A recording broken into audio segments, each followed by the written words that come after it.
காமராஜபுரம் மஸ்ஜிது அன்வரி பள்ளிவாசலில் ரம்ஜான் சிறப்பு தொழுகை.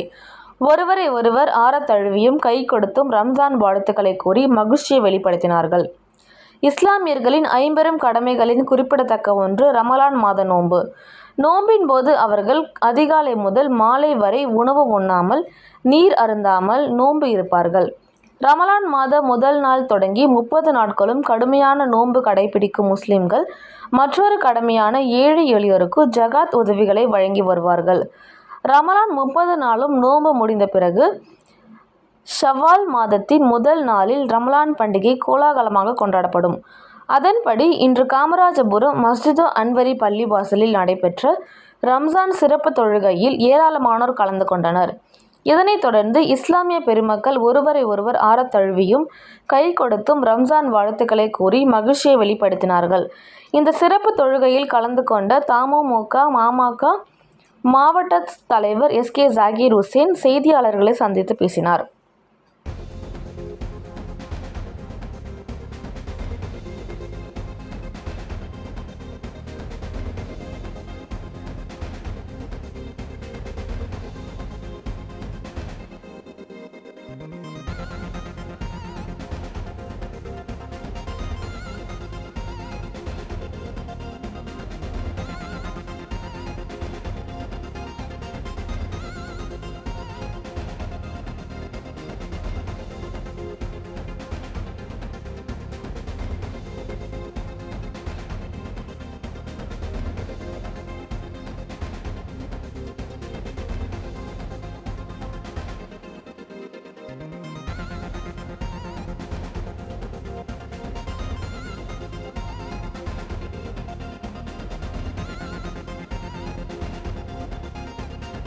முப்பது நாட்கள் இறைவனுக்காக நோன்பு இருந்து ஏழை எளிய மக்கள் எப்படி பசியை உணர்வார்கள் என்பதை உணரக்கூடிய விதமாக இந்த 30 நாட்களும் இறைவனுக்காக நோன்பு இருந்து அதனுடைய கூலியை இறைவனிடத்திலே வாங்குவதற்காக இன்றைக்கு இறுதி நாளான 30 நாட்கள் முடிந்து அதனுடைய பெருநாளான இன்று ரம்ஜான் பெருநாளை கொண்டாடிவிட்டு ரம்ஜான் பெருநாள் கொண்டாடுவதற்கு முன்னதாக ஏழைகளுக்கு கொடுக்க வேண்டிய பித்ரா என்ற ஒரு பொருள் இருக்கிறது.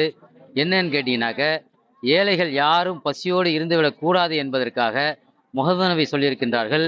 அவர்களுக்கு கொடுக்க வேண்டிய உணவுக்கு தேவையான அனைத்து ஏற்பாடுகளையும் செய்து கொடுத்து விட்டு நீங்கள் தொழுகைக்கு வாருங்கள், அப்பொழுதுதான் உங்களுக்கு தொழுகை கூடும் என்பதாக முஹம்மது நபி சொல்லியிருக்கின்றார்கள். அதன் அடிப்படையில் பித்ரா அந்த ஏழைகளுக்கு கொடுக்க வேண்டிய உணவுப் பொருட்களான அரிசி, மளிகை பொருட்கள், இன்னும் பிற என்ன தேவைகளோ அதையெல்லாம் கொடுத்து விட்டு தான் நாங்கள் தொழுகைக்காக வந்திருக்கின்றோம்.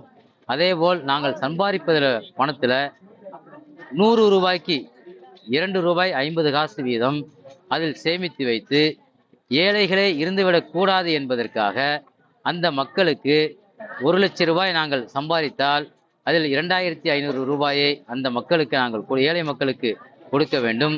1 கோடி ரூபாய் ஒரு பணக்காரர் சம்பாதித்து வைத்திருந்தால் 2.5 லட்சம் ரூபாய் கொடுத்து ஒரு ஏழையை அடுத்த வருடம் இதே போல ஒரு ஜக்காத்து கொடுக்கக்கூடிய மனிதனாக உருவாக்க வேண்டும் என்பதாக இஸ்லாம் சொல்லிக் கொடுக்கிறது.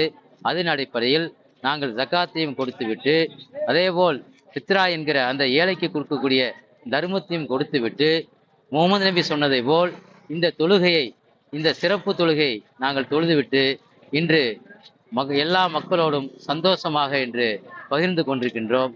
இந்த ரமலான் இது மட்டுமல்ல, இந்த ரமலானுடைய இதை இறைவனுடைய பிரார்த்தனை கொண்டு இந்த நாட்டில் வேற்றுமையில் ஒற்றுமை காணுகின்ற இந்த இந்திய திருநாட்டில் பாசிசம் இல்லாத ஒரு ஆட்சி அமைய வேண்டும் என்பதை பிரார்த்தித்தவனாக விடைபெறுகிறேன்.